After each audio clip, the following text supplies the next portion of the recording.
Hey, welcome to Cohn and Krueger in our new time slot, 11 o'clock on Mondays. I'm Grant Cohn. That's Larry Krueger, who just passed 5,000 subscribers on YouTube. He's only had his channel for about 3 months. It's taking off. If you haven't subscribed already, subscribe to The Krug Show on YouTube. Larry, how you doing? I'm doing great, man. New day, huh? We're going Mondays now. Go on Mondays. Let's hit them right away. First thing in the week. I like it. Let's do it. Yeah. And so what I want to talk about today is what Julian Edelman was talking about. Larry didn't see it, so I'm going to recap it for anyone who didn't see it. Julian Edelman went on this I Am Player podcast with former NFL wide receiver Brandon Marshall and was asked about what Martellus Bennett said on that same podcast a few months ago. If you don't remember, Martellus Bennett went on there and just eviscerated Jimmy and just said, you know, he can't win with a bitch at quarterback was the exact quote. And he was saying that basically, you know, in 2016, when Brady was suspended, Jimmy played a couple games, got hurt, was supposed to play in the third game, practiced all week, shut himself down like day of the game, and Brissett had to play with a torn ligament in his thumb. And I guess essentially Jimmy lost the locker room that day. Their attitude was Tom would have played. You know, we're all hurt. What are you doing?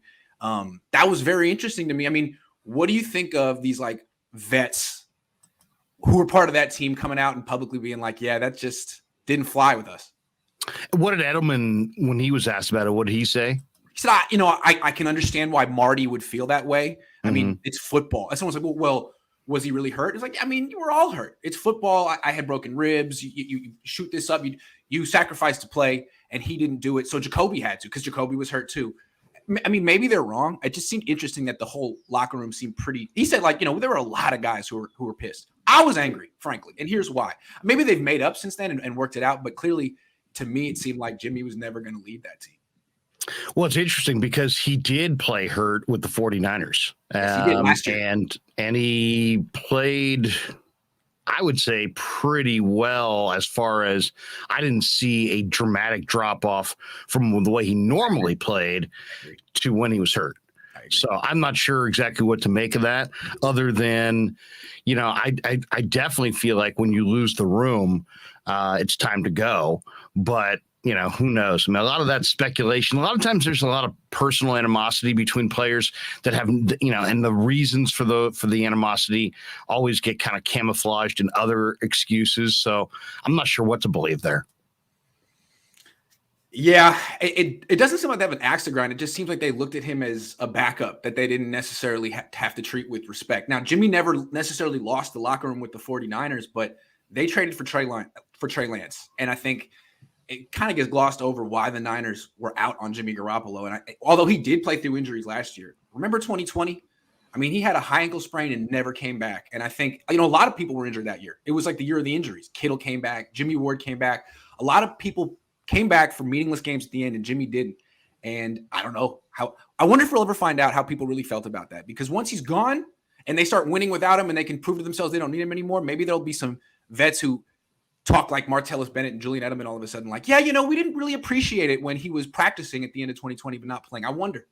And there was also week 4 against Seattle this year when he got hurt and then went into halftime and then apparently alerted the coaches at the end of halftime when they were walking back out to the field that he wasn't going to play anymore.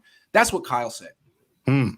Those are all interesting. I would say this too. When the 49ers shut him down and he didn't come back, my read on that at the time was that they were concerned about him getting hurt and their inability to move him, and that, you know, it's almost impossible to move a hurt player in the NFL. So I kind of read that into it. Right. Yeah, exactly. Yeah. Exactly. Yeah. So, you know, maybe that might have been I always got the feeling that the club had as much say on that as Jimmy did, but maybe I was reading that wrong from the outside. It's possible. I just remember at the time making a big deal about Kittle coming back. And I said he shouldn't come back. He should practice his little heart out, but not play. And Kittle was like, hey, Grant, I remember publicly, I saw what you wrote. And I'm going to play my little heart out and do it just for you. And I remember the team was making a big thing like, we're football players. This is what we do. Doesn't matter if we're eliminated from playoffs. This is what we do. We play football. We come back and play. And I wonder if that was like, well, your quarterback isn't necessarily doing that. So are there like two different standards here? Or are you taking a kind of are you sneak dissing your quarterback to use what kids would say? Are you sort of implying that your quarterback isn't being a tough football player? Because that's exactly what Julian Edelman and Martellus Bennett said of that version of Jimmy Garoppolo 5 years ago. Well, here's the one thing about the NFL, and there's a little saying in football. Everybody, you get to a certain point in the year. Maybe it's week 5, maybe it's week 8, maybe it's week 10. Everybody's hurt. Tell me when you're injured, right? Kind of a thing. So everybody's got something they're playing with after 4 or 5 weeks of football. But don't play. You play if you're hurt. Don't play if you're injured. Right. And that's a personal thing. I see what you mean. What's interesting is this was week 3. Yeah. And the Patriots just were a very veteran team that was used to Tom Brady. And I guess they looked at Jimmy Garoppolo and he failed the first test, and that was it. And they still remember. It's amazing because I feel like the Niners look at him in a totally different way, although they are replacing him too. And the injuries followed him. And that's kind of you can't talk about Jimmy Garoppolo's career, it seems like, anywhere without talking about the injuries. The injuries are a big part of his story. Did he shut himself down at the end of 2020? We'll never know. Did he shut himself down at the end of the first half of the Seattle game this year? We'll never know. And isn't that inconsistent with what we saw this year with a guy playing with, shoulder and thumb and all kinds of injuries? Yeah, he definitely gets credit for that. 2 different injuries. Juice Man Jeremy says best battle at camp going to be Sermon versus TDP for that RB2 spot. See, that battle happens in preseason when there's tackling, in my opinion. I think that may be an incorrect take. It might be TDP versus Mitchell for the starting spot. Ooh, could be. I mean, when you take a running back, they're all in the mix. Yeah. Then when you take a running back that high, you figure he should be in the mix. Dre Berry says Edelman should focus on staying off the wow. Was he popped for that? I guess he was. Was he? Yes. I'm not sure if he was knowingly or unknowingly or what it was, but yes. That's true. I'm just proud of him because he's Jewish and he's from the Bay. Go Jewish. I've interviewed his dad. His dad's awesome, man. Owns his own auto body shop on the peninsula. That's really cool. All right, let's talk about Jimmy a little bit more because this might be the last month that he's on the team. You said last week you think he's going to the Browns. You also said you think Mayfield's coming back to the Niners. I agree with the first part. I do think that Jimmy Garoppolo is going to end up on the Browns, but it seems like this whole thing again they're waiting on Jimmy Garoppolo to start throwing, and according to all reports, he's right on schedule. He's going to start throwing in July soon. But doesn't this all kind of depend on the NFL making up their mind and making a decision and announcing something with Deshaun Watson? I mean, it sounds like Deshaun Watson, the NFL is going to push for a season-long suspension for Watson. So, in some ways, I think it would almost behoove the Browns to make the deal beforehand, right? If all of a sudden the decision comes down on Watson and they're staring at Jacoby Brissett, then all of a sudden maybe the price tag for Jimmy goes up. So maybe that deal goes down. Maybe it's important for the Browns to actually make the deal before the decision so it doesn't look like they're reacting to it. Here's what could happen, though. Let's say he doesn't get suspended for the full year. Let's say they're pushing for it, but it's only 12 games. Now his contract doesn't toll. Now he's got a $10 million cap number for this year. The Browns could probably pay for all that, but now it's becoming more expensive. If he's suspended for the whole year, he doesn't get paid. In 2022, there's no cap number, nothing, and they could definitely afford Jimmy Garoppolo. That's the one thing that could give them pause to do it before the NFL makes their decision. Does the Watson contract in a suspension situation just freeze and then go the next year it starts? They call it tolling. So like whatever his cap number would be this year and his base salary, that's next year.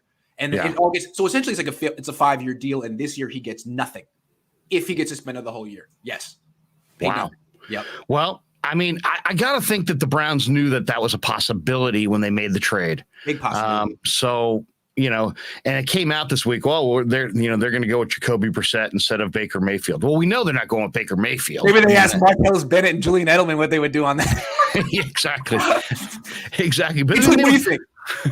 They were never going with Baker Mayfield because Baker Mayfield wasn't going with them as soon as they made that deal. So I saw you suggest a 3-way deal. With Baker to Seattle, Jimmy to was it the Browns, and then the 49ers would get something back in return? Yes. Yeah. I mean I think the Browns are the logical fit. I really do. I think the Browns are the logical fit, more so than Carolina, definitely more so than Seattle. I think anything that keeps him from Seattle probably makes John Lynch happy. That would be my guess. To me is I think Baker's going to Seattle. I think Baker's better than Jimmy. And what's crazy with Jimmy is like him and Njoku would be a good pairing. Njoku's a hell of a player, but Amari's like Ayuk. To me, Jimmy's not going to really take advantage of Amari. Amari runs outside the numbers and deep, and if you bring him over the middle like John Gruden tried to do, you just get him hurt. I don't know. I'm curious to see how that's going to work.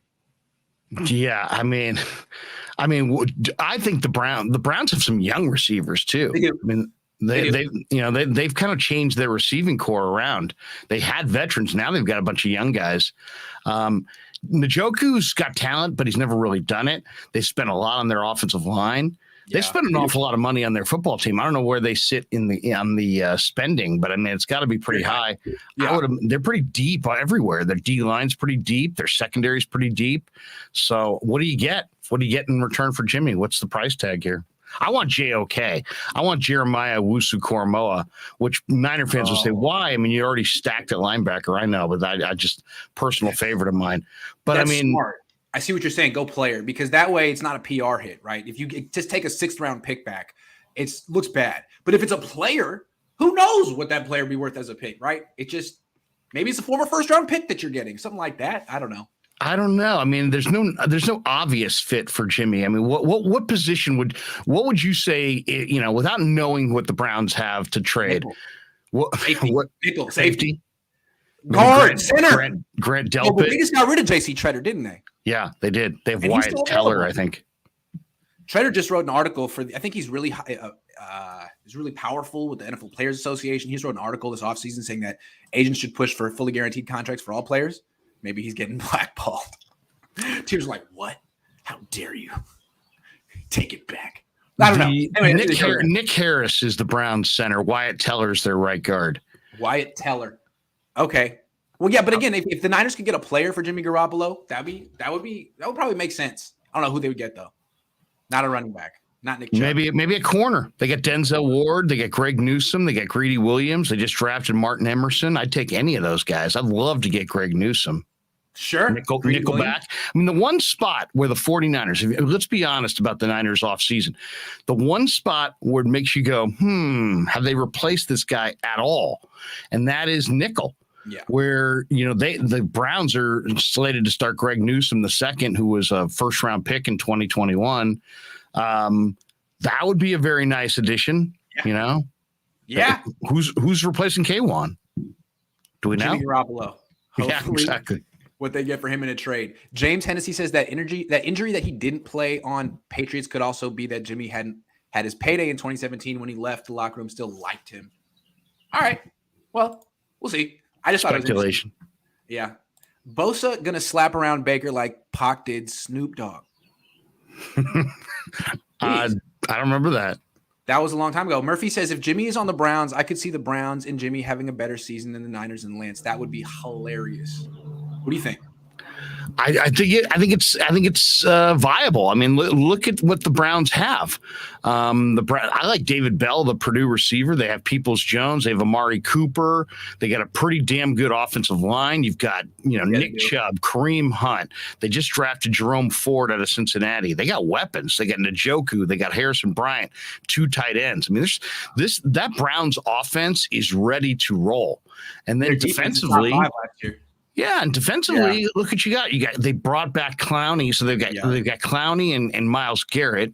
Yep. They drafted Perrion Winfrey. They got Jordan Elliott, and then they got a pretty decent, fast linebacking core, and their secondary is pretty deep as well.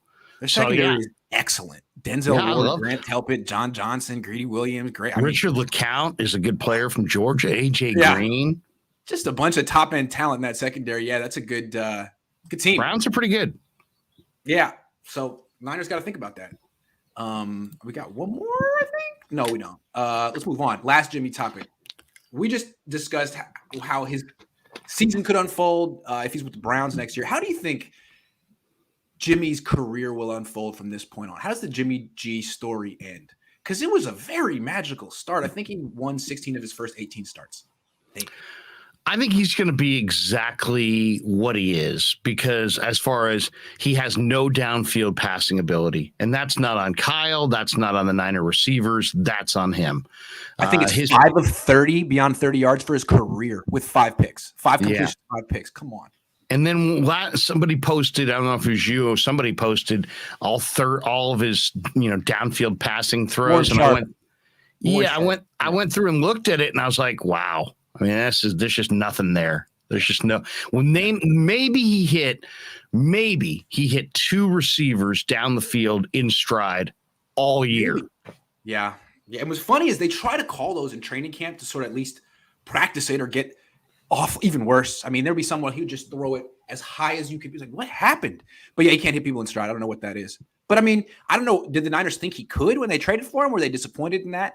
Because I'm not sure he ever showed that even in New England or in college. Well, he didn't play. First of all, none of us watched his college. Second of all, he barely played in New England. Right. Then everybody's so enamored with his quick release, which he does have, and he's so much more accurate underneath and in the intermediate range, that it was like, well, at downfield accuracy, the NFL is more of a short passing league anyway. That's no big deal.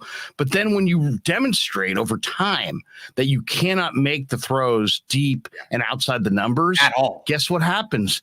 Guys start to cheat in, and then all of a sudden the book's out, and now you're late over the middle, and then you got a bunch of defensive backs who are cheating in late in the down, and it's pick city, and we saw it firsthand. So the same way Kaepernick kind of just ended after the double pick 6 against Arizona, where guys just dropped and read his eyes.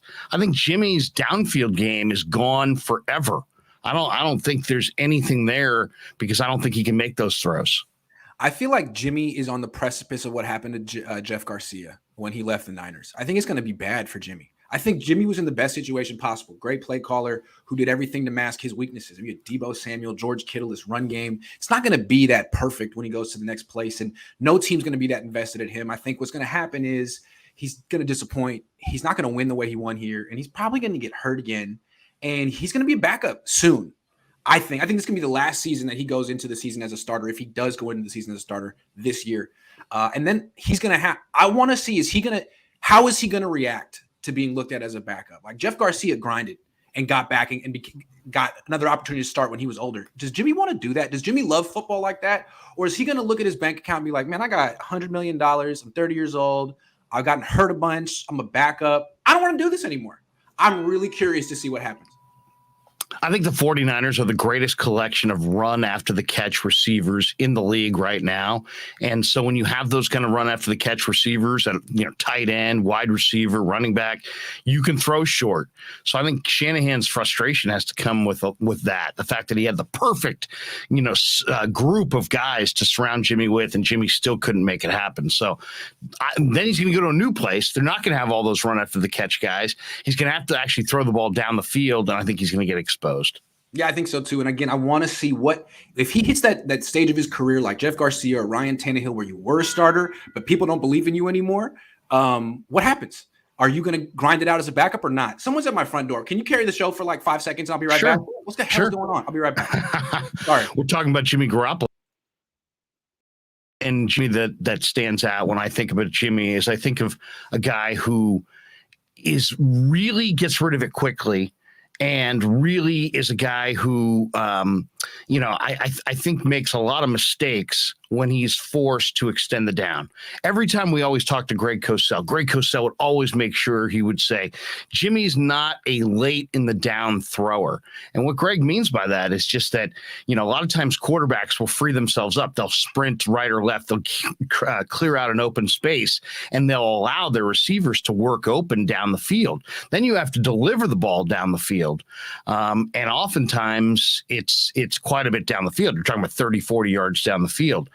That's not his strength. His strength, I think, is to get the ball out and play in rhythm. 1, 2, 3, out. The ball comes out. You throw it short to Deebo, short to Ayuk, short to Kittle, short to a running back, and they make plays after that. I think you put Jimmy in a traditional NFL offense where there's not all that run after the catch, and now he's waiting for things to happen down the field. Well, you have to step into those throws and deliver a strong throw. I don't see that. I don't see that as his strength. I was just kind of going off a little bit more on the fact that this is not a downfield thrower outside the numbers, Grant. That this guy's existed a lot on run after the catch ability of his receivers, and I think almost anywhere he goes. I was thinking, what would be the perfect receiving group for Jimmy's 49ers? It's the 49ers. It's the 49ers and Shanahan. Not even close. That's why I am shorting Jimmy Garoppolo on the rest of his career. I'm betting against him because he was in the best situation. They gave him the best. They gave him a top 5 defense. They gave him a top 5 running game. They gave him all the yak specialists in the world. He couldn't do it. Yeah, it's a second. Hold on. No problem. I'll tell you the other thing that we saw is that in the Super Bowl when there was pressure on him in that, when Kansas City got pressure on him, he starts to backpedal and make disastrous plays. I mean, we don't talk about it. It's amazing when you think about the Super Bowl. We talk endlessly about the pass that wasn't connected to Emmanuel Sanders. But Jimmy's real screw up in that Super Bowl came in the first half when Chris Jones was in his face and he should have just tucked it in and taken the sack. And instead, with Jones in his face, backpedaling, about to get buried, he threw some duck to the sidelines, which was easily picked. That was the game, the play in that Super Bowl that lost the game, not the Emmanuel Sanders incompletion. I was saying how everybody talks about that Sanders incompletion in the second half in the bowl, but nobody talks about the interception in the first half when he had Chris Jones in his face and he should have just eaten it. Instead, he floated a terrible duck to the sidelines and it was picked easily. His eyes were closed. That was a horrendous play. There are pictures of that interceptions. His eyes are closed when he lets the ball go. It was like you call it a no-look pass, or you could call it a no-look pass, yeah. Real quick, what just happened, this is a new home. I bought a house this month, and that was thanks. That was the fire department coming by. You got to check stuff with your house, right? You ever have that? Hey, we got to check, see if you're compliant. Got to go around, check the vegetation. You got the right. What's the thing that beeps? Make sure you're not going to die in the middle of the night from poisoning or whatever. Yeah, all that stuff. Well, I guess he was making sure, like, the house isn't up to code. Fire. Anyway, I had to get. Are you up to code? Are you up to code? I am. I passed. Look at that. I am. But I had to get that. I mean, that was important. He rang the doorbell twice. That's how I knew he wasn't messing around. He's like, I'm not leaving. I didn't invite him. But I figured I needed to get it. They start kicking down the door. Yeah. This is important. All right. Hold on. James says Jimmy won't have time to learn the Browns playbook. I mean, you can give him all the time in the world. I'm sorry. He's not exactly a cerebral player. Just kind of make it simple and he can hit and he's a veteran quarterback. He's a veteran quarterback, though. I mean, come on. I think Kyle's playbook is probably way deeper and more difficult to learn than the Browns playbook. He throws 24 passes a game. They're like the same 3 routes. He'll be fine. You're not asking him to do anything he hasn't done. It's just new words. The one thing about the Browns that the Browns have that other teams don't have is they have an overwhelming running game with a bunch of different running backs. So they can kind of get Jimmy on a pitch count and just run Chubb and run Hunt. They could. I listened to Jock Peterson the other day, and he reminds me of Nick Bosa, super quiet for the press, as all Niners. A little bit, yeah, with like a dry sense of humor, although he's funnier than Bosa, and he's from the Bay Area, which I'm partial. That's right, Palo Alto High. Yeah, Pally High. He's the one fun guy to watch on the Giants right now, Jock Peterson. Yep. Pally High must be the most gorgeous high school in the country. I mean, it looks like it's Stanford. It's right next to Stanford. It's right there. All Niners says, what are the chances Jimmy retires? Good question. No. I wonder how long he'll be in the league. He's got so much money. Does he really love football? Maybe he does. We shall see. Love the. I don't. You really think he? I don't see him retiring right now. Do Not you? Now, but no. Is he going to be in the league when he's 35? I would say no. I would say no. I don't think so. James Hennessy says, "Who takes a chance on a 30-year-old quarterback? A desperate team like Cleveland that has no options and put themselves in a pretty precarious situation." I guess a team that's other choice is Jacoby Brissett or Sam Darnold, maybe. Yes. All right. Moving on. What will define success for Trey Lance? Now, this is a question that I think is interesting because for all of the Lance discussion, I don't think I've ever heard anybody actually say what will define success in this first year as a starter for him. I mean, is it about a record? Is it about, I mean, for the Niner fans, I think it's about the record. I think it's about the record, even though, nobody wanted to hear the Niners record with Jimmy, the Niners record with the backups. But I think ultimately, if Trey Lance is playing just okay, but the team is 10-2, wow, he's awesome. Mm-hmm. If Trey Lance is playing really, really good, and efficient football, smart football, but the team is closer to, 500, I think there'll be people that will be saying it's not successful. So I think his success is tied to their record and not necessarily his. I think there'll be people that will be able to justify whatever he does on the field if the record is good. So I think it's tied to the record. I think it's more complicated than that. I think I'm going to go back to what you said at the beginning. No one's really defined it. I think that's on purpose. I think there's a lot of people that have with an axe to grind against him. People that have said he's a bust. People that said the Niners shouldn't draft him. These are national people too, not just local fans and media people. I think a lot of people want to see him fail. So if he wins, but his numbers aren't good, they're going to point to his numbers not being good. If his numbers are good, but he's not winning, somehow he's going to be at fault. I think the goalposts are going to move a lot, and you're going to see people attack him unless he has like a Patrick Mahomes type rookie season. I think he's in a tough spot in terms of this perception. Well, to me, I think it comes down to two things. Does he flash big time ability, even if it's not consistent?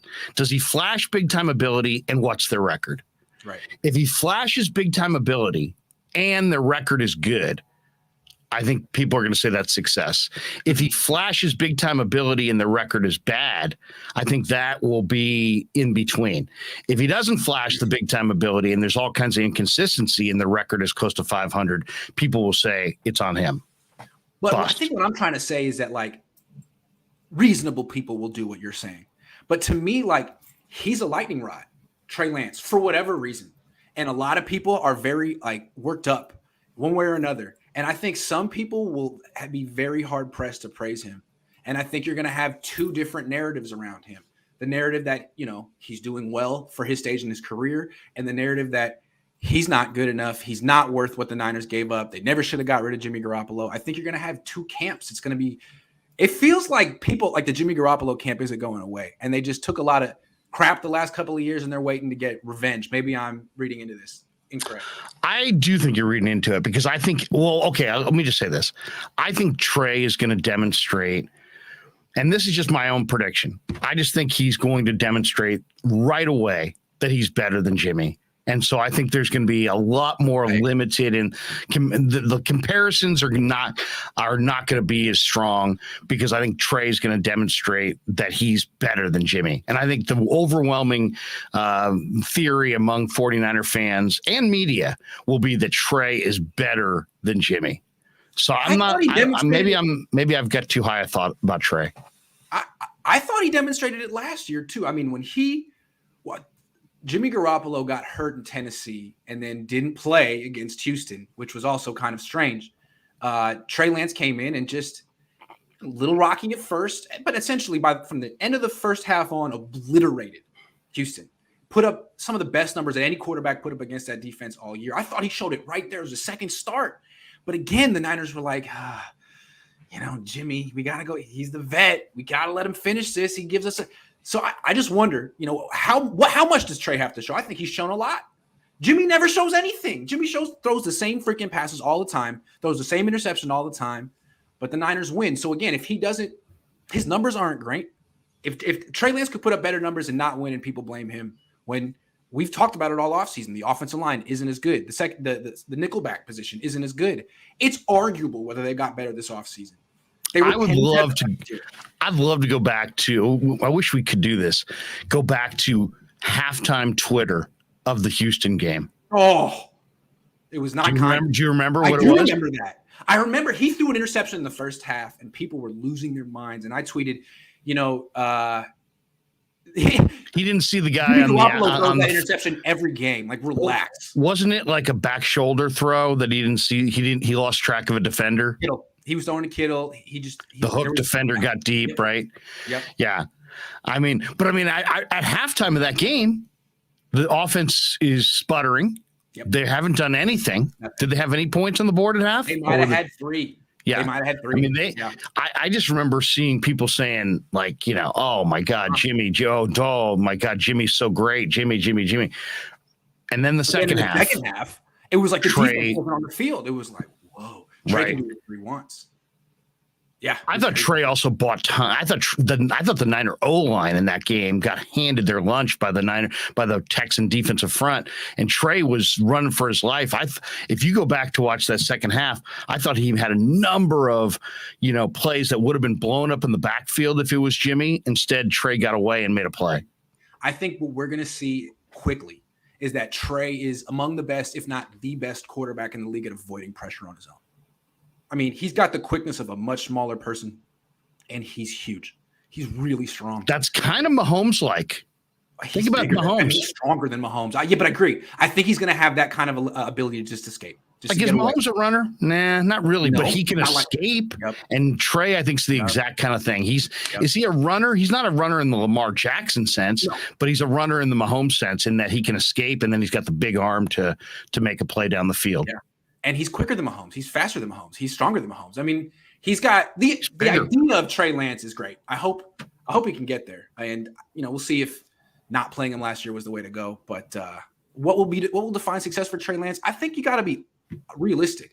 He's 22, so you can't write him off if he has a year like Peyton Manning had when he was 22, or Josh Allen. I mean, Andrew Luck was in college at 22. I think we all expect Trey Lance to be much better because he's been here for a year and he has a good team around him. But there's probably going to be moments when he does look like a 22-year-old.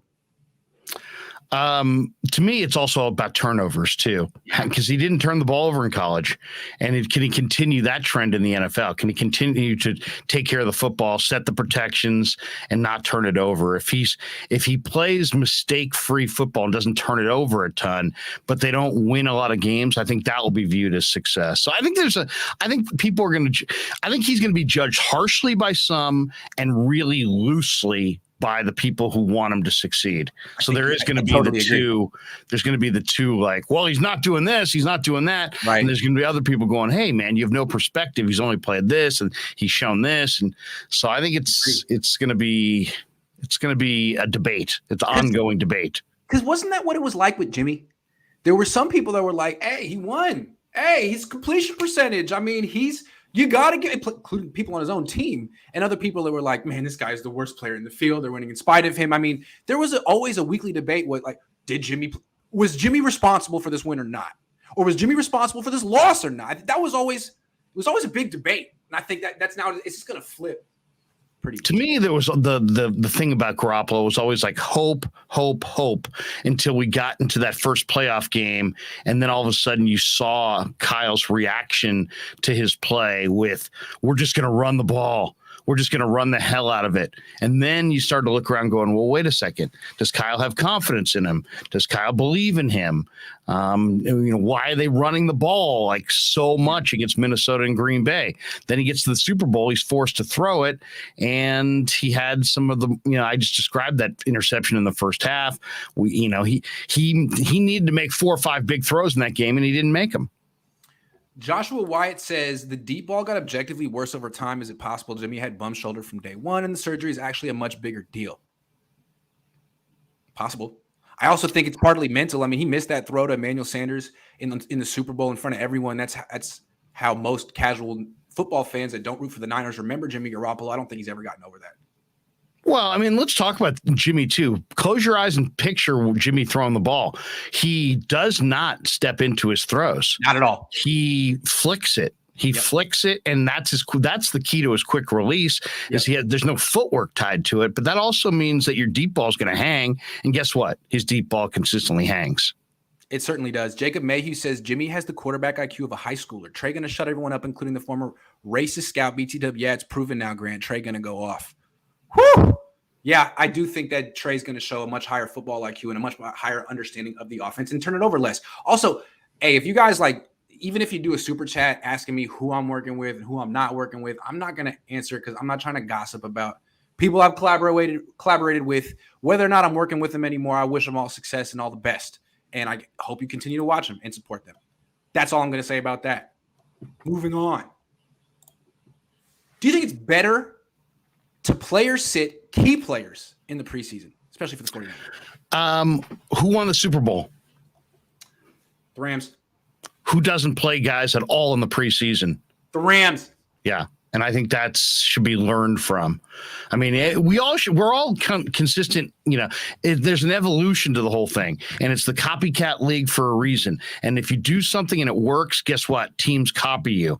And I think that is one thing where the 49ers ought to copy the Rams. Why? Because they've added a 17th game to the season. If you listen to to Trent Williams talk at the minicamp, I thought one of the most interesting quotes was when he kind of very candidly spoke to us about how his body felt different just because of the one added football game. And so we think of him as, it's just an extra game. But every game, there's only so many games in these players' bodies, and you got to be able to recover. So you got to play your best football in January if you want to win the Super Bowl. So what you do in August probably doesn't matter. So, do you need to find your football team? Do you need to discover who's on there and who's not going to be on there? Yeah, but do that in the practices, do that in your drills, do that before the preseason as much as you can, and sit your key guys in the preseason and guarantee that by week 1, you're showing up with a full arsenal. That's what McVay does, and I think it benefits them. Think about the Niners in the 80s with Walsh and Seifert in the 90s.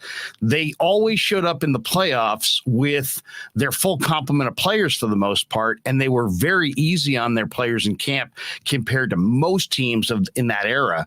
So I just really believe that resting players early is a real key to them being fresh late. I mean, and that applies to the practices too, because I've seen a lot of non-contact injuries in training camp. I heard a coach say one time, you can't win games in the offseason, but you damn sure can lose them. And you lose games in the offseason by getting your own players hurt.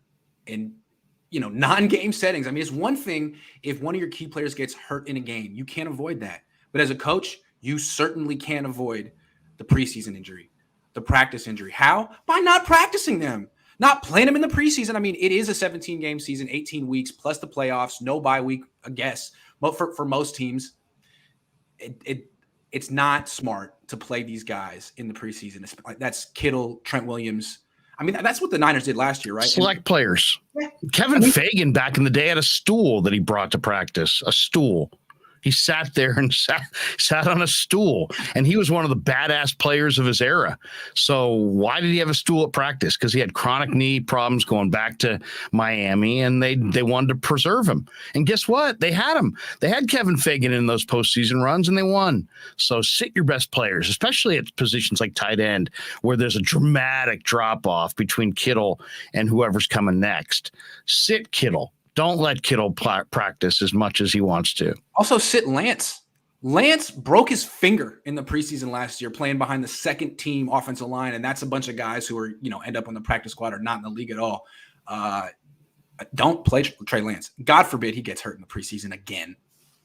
Yeah, I mean, there's a few guys I would sit. I mean, I would sit anybody where I'm not fortified behind them. I'm sitting Kinlaw because I don't know who's sitting behind Kinlaw. I'm sitting Jimmy Ward because I don't know, and Hufanga because I don't know who's playing behind them. I'm sitting Verrett because of his history. There's a number of guys. Debo, I'm sitting. Ayuk, I'm sitting. Trent Williams, I'm sitting. I mean, I have to have Trent Williams out there if I've got Trey out there, but I'm sitting Trent as much as I possibly can. Murphy asks, didn't see the Wilson Mahomes escapability at all from Lance. Saw capability to run, but not really escapability in the pocket. Also praying his inability to get the ball out quickly was just an experience. I saw the opposite. I saw the opposite too. Kaepernick's faster than Trey Lance when they get to full stride. At least that's what I saw.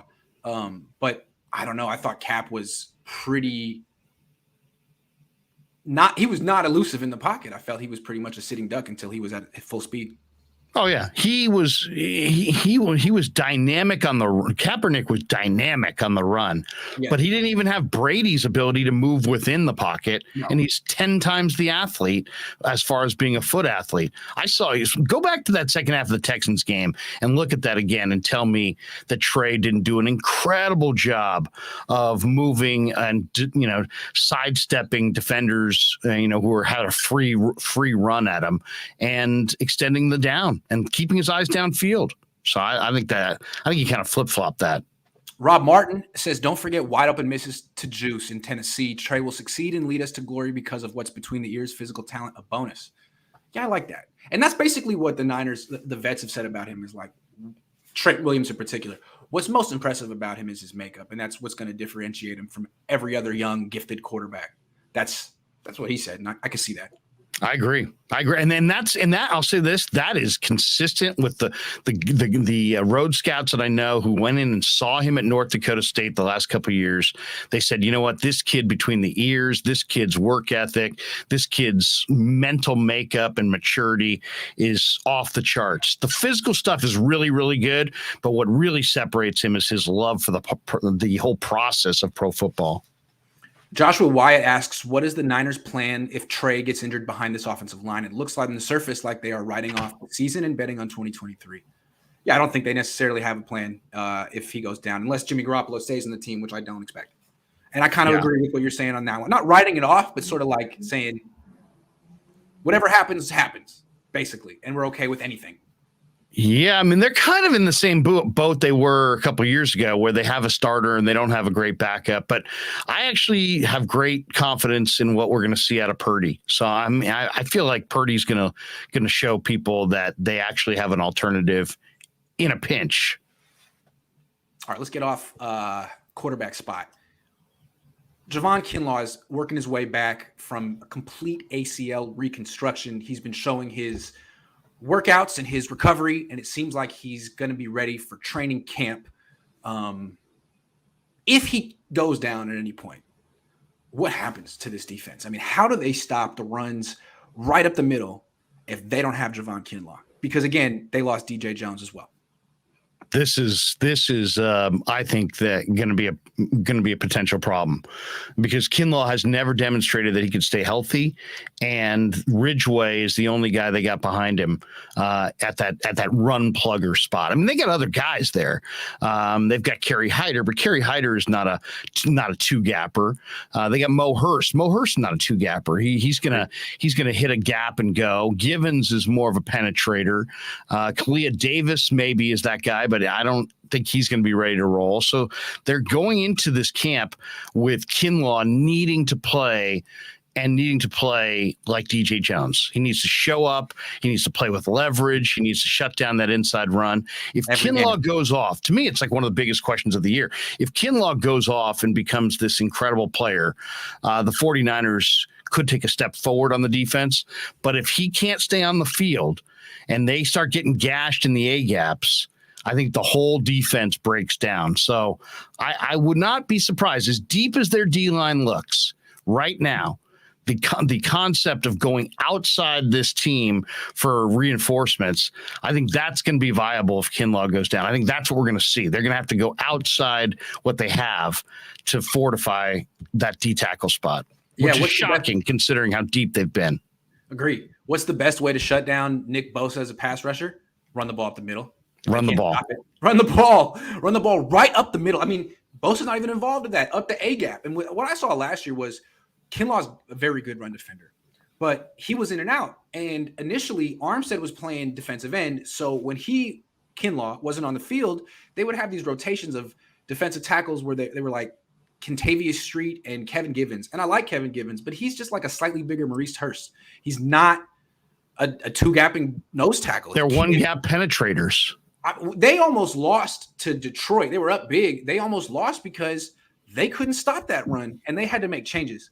Kinlaw came back the next week or a couple weeks later. No, the next week in Philly and played a really good game. So, yeah, Kinlaw is very important, and I think if it's not him, Ridgeway, it's got to be Ridgeway, right? And I don't even know if It's got to be Ridgeway, and that's a Yeah. concern because I don't know if Ridgeway can do it. I haven't seen enough of Ridgeway. I guess I'll be able to say more about that when I see him in the preseason. But that's my biggest concern about this defense is they lost DJ Jones. Obviously, DJ got paid a boatload of cash, and I don't think they should have matched it. But man, it puts the onus on Kinlaw to play and to stay healthy and to play with leverage. Yeah, we'll see if he can do it. Because honestly, you say play with leverage. I haven't seen that from him. To me, part of the reason that he would struggle in one-on-ones against Laken Tomlinson is Laken Tomlinson would be the guy playing with leverage. The way I interpret Kinlaw is every stage of his life coming to the NFL, just punked people. At every stage, like however he wanted to play. He's 6'5", he pops up, he bullies you. And that's not going to work against the best guards in the league because they're as strong as you and they play with proper technique and leverage. And that's what I saw against Tomlinson. So I think Kinlaw can develop that part of his game, but not if he doesn't practice. Not if he's not out there every day in training camp. If he's not out there every day in training camp, he's just going to go on the field and do what he did the last few years, which was decent, but not good enough. So he's enormously strong. And so, he doesn't necessarily have to play with leverage to not get moved out. Where if a guy like Street, who's very incredible weight room strength, but not as much functional strength, if he didn't play with leverage, you can move him. If Givens doesn't play with leverage, you can move him. If Kinlaw doesn't play with leverage, you really can't move him.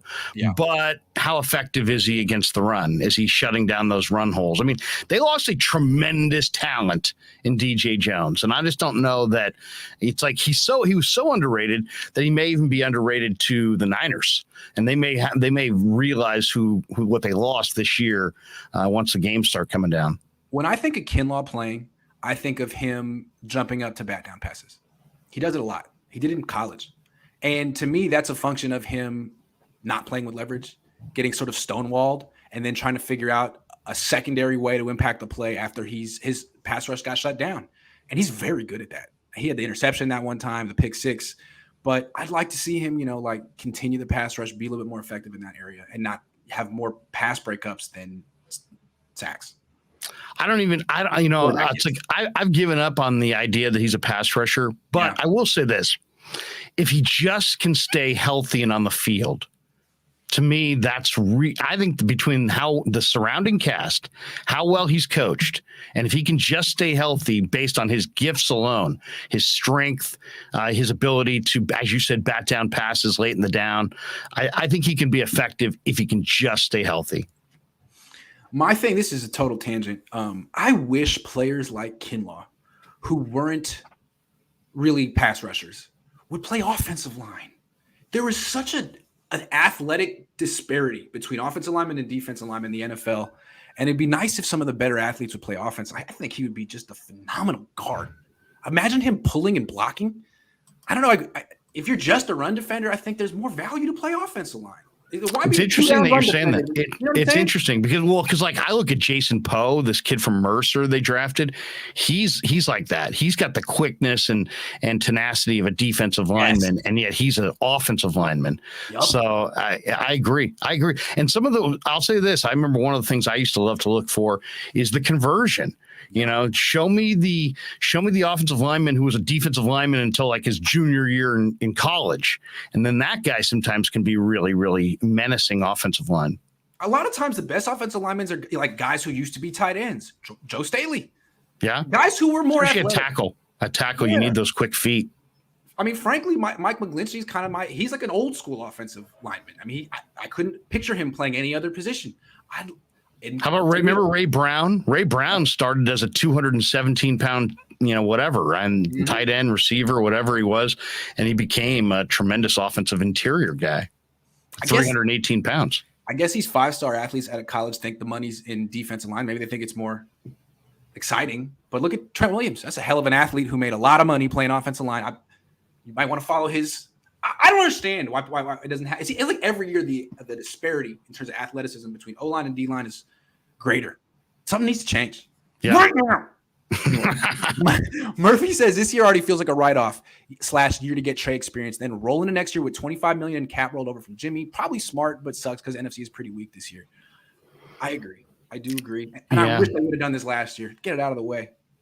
I agree as well. I mean, look at the way they've gone about it. This year, I think, was about building depth. Because look what they did. What did they add? They had a couple weak spots, secondary and O-line, and they added a bunch of bodies in the secondary, bunch of bodies up front.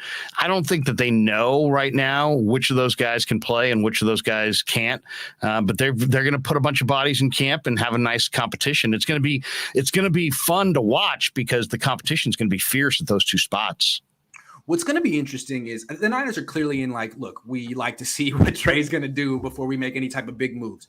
Let's say the Niners are 6-1. Let's say they start out hot and they have $25 million in cap space because they cut Jimmy Garoppolo right before the season. Do they make a move? Do they go all in? Do they do the Emmanuel Sanders trade for someone else? Yeah, what move do they have to make?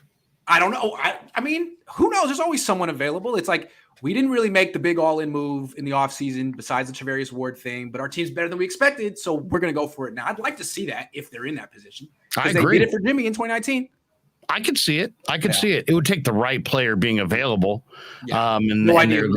And they love their picks. But they also, the way they went about a free agency this year, I believe they're slated. I saw the list. I think they're slated for 3 or 4 pretty decent comp picks next year, in addition to their regular array of picks. So they should be fortified with picks. They got a lot of money, so I agree with that. If there's the right player springs free in October, I could see them being in the mix. All right, Jaquiski Tartt is now with the Philadelphia Eagles. The Niners essentially seemed like they made no attempt to bring him back. He played, I think, for the vet minimum last year, started, I believe, 14 games and in the playoffs, had the big drop, and the Niners pretty much said, thanks, but no thanks, we're good. Do you think that was smart or dumb? I don't think it was smart at all because, the key, this is a defense where I think Tartt had a lot of experience, a lot of knowledge, a lot of versatility. You could play him at weak side backer. You could play him at strong safety. I think in a pinch, he could have played free, but it's a vote of confidence for Talanoa Hufanga. It's a prioritization of special teams with the addition of George Odom. Other than that, unless Leon O'Neal from A&M or Taylor Hawkins out of San Diego State or Tarvarius Moore shows up and these guys are looking incredible, I think they're thin at safety. They're deep on the corner. They're thin at safety, and Tartt knew their system and probably wanted to stay, and the price tag was moderate.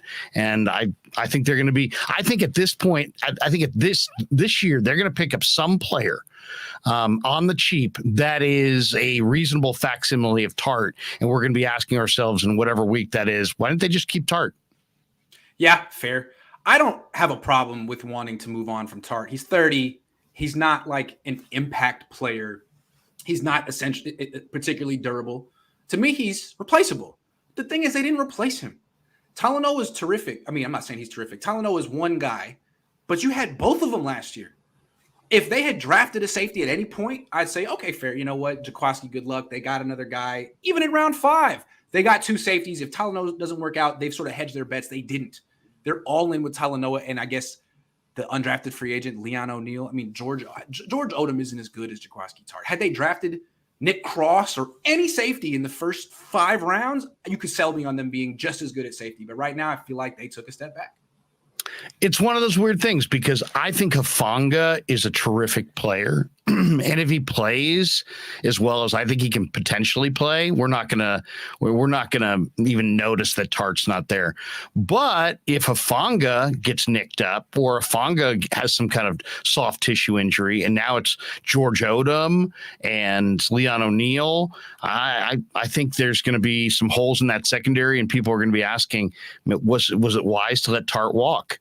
I just think also they kind of, in a lot of ways, there's an awful lot of people who still to this moment blame Tartt for losing that game, which is so ridiculously unfair. They had 2 complete offensive series after that, and they didn't get a first down in either series. That wasn't Tartt's fault. I'm glad you brought that up because to me, it feels like even in the organization, they're sort of scapegoating him. It's as simple as him making that one easy uncontested catch, and then they all would have looked differently their season would have been looked at differently. To me, that's probably, as you pointed out, it's oversimplification. It's probably flat out wrong. And also it feels like an emotional. So you let him go because you're emotional. You're still salty about losing the game and you're incorrectly blaming one person when there's a lot of blame to be shared. You made an emotional decision. That's never good, ever. He dropped that pick on the Niners' own 35-yard line. Yeah. It wasn't like they were on the 5 of the other team. They were on their own 35 and they never made a first down after that. So suddenly they were going to get it at the 35 and they were going to rampage, up and down the field offensively when, it doesn't make any sense. It just doesn't, he's not we all saw the drop pick and it was a duck and he should have caught it, but that's not why they lost the game. It just feels like after that, they were so disgusted. They're like, we can't look at you. You're dead to us. And one of the first things they did this offseason was sign Raymond McLeod and give him Jaquiski's number. It was like, he's so good. We want to close the door on that chapter right now. As opposed, that's kind of interesting to me. It's like, dude, it's over. Also, maybe it's a little bit about, sometimes it's easier for guys to ascend if the leaders in the room are no longer in the room. So maybe Tart, taught an awful lot to a guy like Hufanga. Now they're intent on having Hufanga ascend. Maybe they felt like he wouldn't ascend with Tart in the room. I don't know. I'd have to hear their reasoning. There are parallels between the Tart Hufanga transition and the Jimmy Garoppolo Trey Lance transition. It just strikes me that the Niners are much more gung-ho with Talanoa than they are with Trey. They say the right things with Trey, but Jimmy's still on this freaking team. So I don't know. Maybe that's just situational as it really didn't it seem like, what was the quote from Jimmy where he's like, didn't he say something like, I expect this to be over? Or what did he say after Quick resolution. So that means sounds like it was a trade worked out. Yes, it shows like I can throw. If there's a team that's interested, make the trade. If not, cut me. Don't hold. We'll see. I wonder, do you think Jimmy knows where his next home is right now? Because I think he does. It's starting to seem like Cleveland, everyone's sort of putting that together. But to me, again, 3 dominoes have to fall before this happens. And they can all plan this, but what if the NFL surprises people and it's not a full year suspension? That changes everything. I'd love to know. Yeah, it does. Now, all right, last topic, and it's not a Niners topic, but it is a sports topic. Draymond Green has one of the hottest podcasts in the country, and he's talking. His whole thing is new media, and real quick, I want to get your take on Draymond. To me, the idea of new media is highly intriguing, and I think there's a lot of people are into it. And the idea is people, like Stephen A. Smith and Skip Bayless, from Draymond's perspective. They don't know that much about the game, so they compensate by talking about drama and that people are tired of it, and they actually want to learn about a sport and get in-depth analysis. I would think that he's right on with this because when you and I talk in depth, people love it. When Jackhammer and I do film breakdowns, people love it. I think there definitely is a market for like non-drama, analysis-based sports talk. I think that's right on. What do you think? I think the 2 factors that make Draymond a superstar in the new media world is how candid he's willing to be. So he's totally candid, and he's got access. Yep. So here's Steph, here's Andre Iguodala, here's this person. If you have access and you're candid, you cannot be stopped. It's true. That is true. Now, all I want to say is those are the 2 factors. And like the Skip Baylesses of the world, they're in a studio and the players view it as you're a sniper from above and you're not down on their level. You're just taking shots at them from afar in some safe studio. They resent that. Then the players themselves taking ownership of it. I think that's also the future.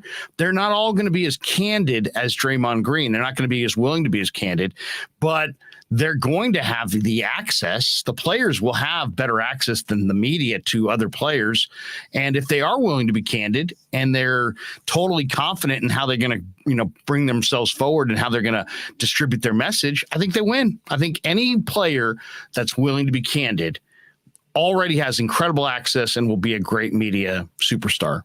I think Draymond has the potential to be a great media superstar, but what kind of makes me feel, I think some of his stuff is inconsistent. Like, he's candid, but about media people.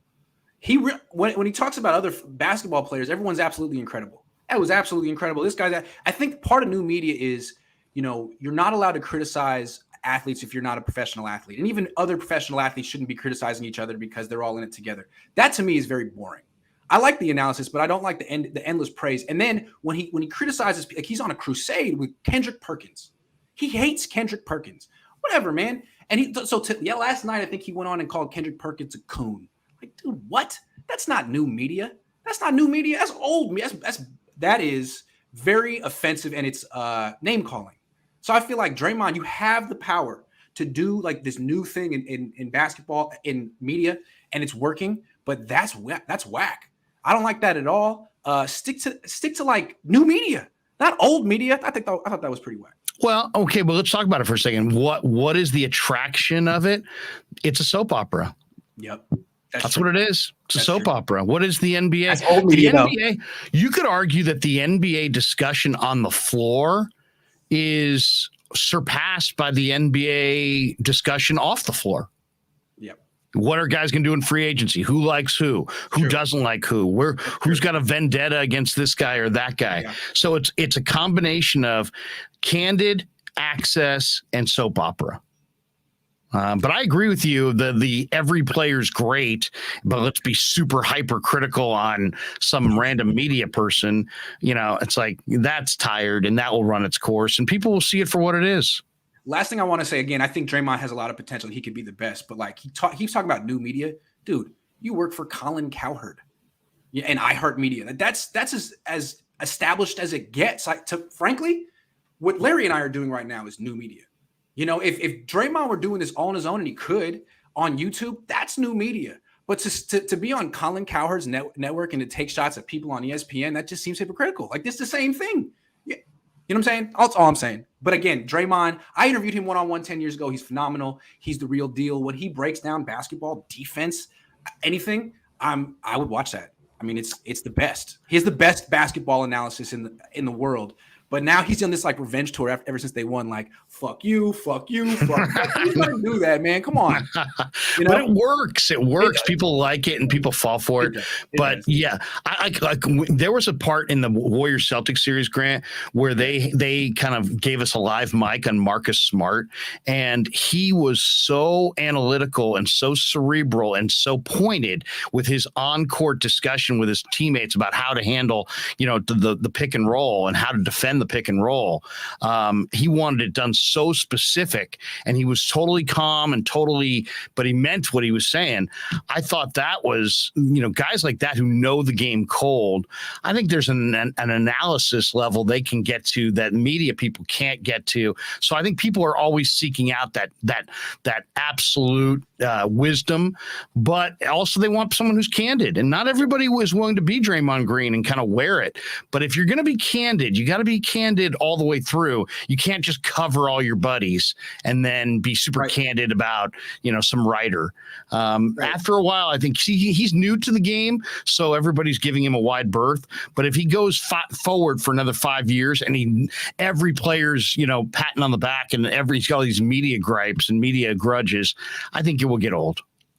Yeah. And again, but he's awesome to listen to because he's super candid and he's emotional and he's real. Yeah, he is. And he really dislikes Charles Barkley. That's another guy he really disrespects. Well, I don't know. Does he really they work together on TNT? Maybe not. But again, he criticizes Barkley. And I think Barkley is like a figurehead of the old media in Draymond's eyes. I like Charles Barkley because to me, another guy, very candid, very smart. Two guys that are candid and smart. And he will criticize players. He will praise players. But when he says something, I'm never thinking, boy, whose pocket is Charles in? Like, who is he not trying to offend? He doesn't give a fuck. He'll offend you. I love that. Draymond, I don't think he's in that position. You're in the league still. You can't just – remember when Patrick Beverley went – I had those 2 days on ESPN where he was like, Chris Paul's trash. And I was like, okay, I'm watching. And I think he got some attention and pretty much became typical vanilla analyst. Everyone's great. He's still in the league. It must be tough to be the one about Draymond that I loved, Grant, was Rodney Magruder. Remember he kept saying Rodney Magruder. The way he kept saying Rodney Magruder's last name, it was awesome. It was awesome. Green is awesome. I think he's going to be the next Barkley. I really do. I think he'll be when what does Barkley got? 2-3 more years, and then Barkley's going to probably, ride off into the sunset, and Draymond will be the new Barkley because I think he'll get more willing to speak out on players as he gets further away from being a player. Because to me, Draymond has the ability to be the best basketball analyst ever because clearly he has the mind for it. And if he's willing when he retires to actually call it like he sees it with the players and be like, this was good, this wasn't, this was good coaching, this wasn't, everyone will watch him. If it looks like it's vanilla, they won't as much, but I think he could do it.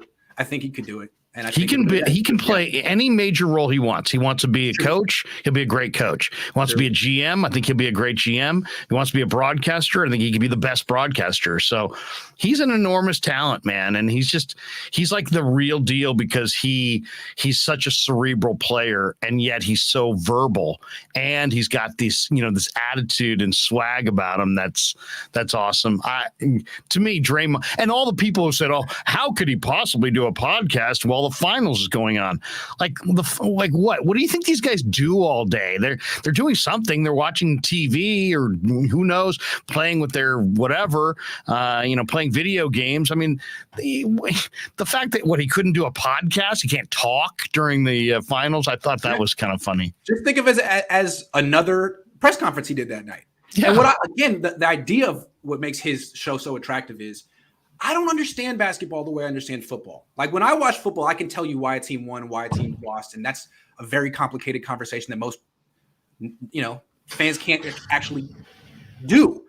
I can't do it in basketball as much. And when I watch Draymond, I'm like, oh, this is what they did. And it's so enlightening. And anytime a big game goes out, if he did a video, this is why so-and-so, this team won, this is why the outcome was what it was, I would learn from it. And I think he could really make a big career just doing stuff like that. I wish he would focus his analysis more on that stuff than on settling vendettas with media people who slighted him at some point. I know, but I bet you anything that like 75% of the audience is there for the vendetta talk and only like 25% of the audience, maybe you and I, but we're there for the analysis. But the vendetta talk probably is what most people probably want to see him rip Perkins. It's true. But again, what I would say to Draymond is, Draymond, that's old media. Yeah. You're ripping old media, but you're doing it. Like, that's drama. You're trying to educate. Because what did he say? New media is educating the fans about the game. Educate them, man. You're the best at it. Please, you are the best at it. Remember Kobe tried a few years ago, he did that. He was like inside the game. I think Draymond can do it better than that. He's the point guard on offense. He's the anchor on defense. He's got the best vision of the sport. He can do it. He does it. He's a point guard. He's their point guard basically. And he has kind of a point guard's mindset, and he sees the game as a point guard. Oh, the guys, and the Warriors allow him in their draft room because he's got insights into personnel, into people. I think he's got a genius to him for sure. And I think he's going to make a ton of money off the floor. I think as successful as he's been as a player, 4-time champ, I think he's going to be even more successful as an announcer. I think he's going to own this sport the way that Charles Barkley and Shaq do. But I mean, he's got so much more potential than Shaq. Shaq's a personality. Shaq's not there for big time analysis. Draymond's everything, right? Yeah. Shaq is lovable. Shaq is the guy who's, has these acts of kindness and perspective. And he's like a big friendly giant. Yeah, exactly. He's a big friendly giant. Where Draymond's more like Barkley. He's going to throw more daggers, but it also people tune in for Barkley and they're going to tune in for Draymond. Well, Barkley has humor. When Barkley says stuff, like part of it is like, is he serious or is he saying it with it? Draymond is dead serious. You know what I mean? Like I guess he has humor, but he's very, very like in your face. And I'm looking forward to that. That's a lot of fun because he's the one guy. He's the one guy I haven't interviewed that I'd love to. Is Green. Yeah. Now, I wonder what he'd be like now. I mean, 10 years ago, he was phenomenal. 10 years ago, he was a backup, though. It was amazing. I was asking because my dad told me that he called himself the leader of the bench, which I'd never heard of. How can you lead from the bench? Well, he explained the whole thing in like 15 minutes. He was like, it was amazing. David Lee started and he came off the bench. Yeah, that's right. Bogut and David Lee were the starting front court. And the Warriors didn't understand for a while that Draymond Green was the key third piece of their big three. They didn't know. And people to this day don't want to give him his, like, oh, he's just like, lucky and this and that. Yeah. All these I wish media he was on people another want, team so you could see what he would really do. Like, well, yeah, he's or the all best these player in the league.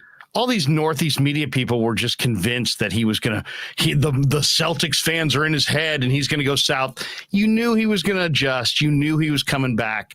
That little kiss off the glass in Game 6 to begin the first quarter was like an announcement to the to the media and to the crowd in Boston. You know what? I put in the reps. I did think it was interesting, though, that Kerr said, hey, Boston's crowd crossed the line. The F.U. Draymond with his kid in the stands is a little harsh when the entire crowd's chanting it. I don't know. I grew up going to A's games where people would just chant, fuck the Yankees, even if the Yankees weren't in town. And we did it all the time. I guess, I don't know. We were mean back then. It was rude. Yeah. It was a ruder era. Yeah, exactly. Sven says, late to the party. Are we really getting Baker over Jimmy? I think Baker's going to Seattle. That's my best guess. What do you think? What happens to Baker? I like Baker. I liked Baker in the draft, and I like Baker. I just think Baker is talked too much. His commercial to touchdown ratio is all skewed. Yeah. He's done way too many commercials. Yeah. If you put Baker Mayfield in a Kyle Shanahan offense with the weapons the Niners have and the genius of Kyle's, play action game fusion and all that, I think Baker would be a terrific quarterback. I really do. I think Baker's significantly better than Jimmy. Yeah, I agree. I think there's like these quarterbacks. But he also makes $18 million, and I don't know how that helps you on the cap. There's these quarterbacks that are highly drafted and then they're like busts. They don't work out. But sometimes it's because they suck, Sam Darnold.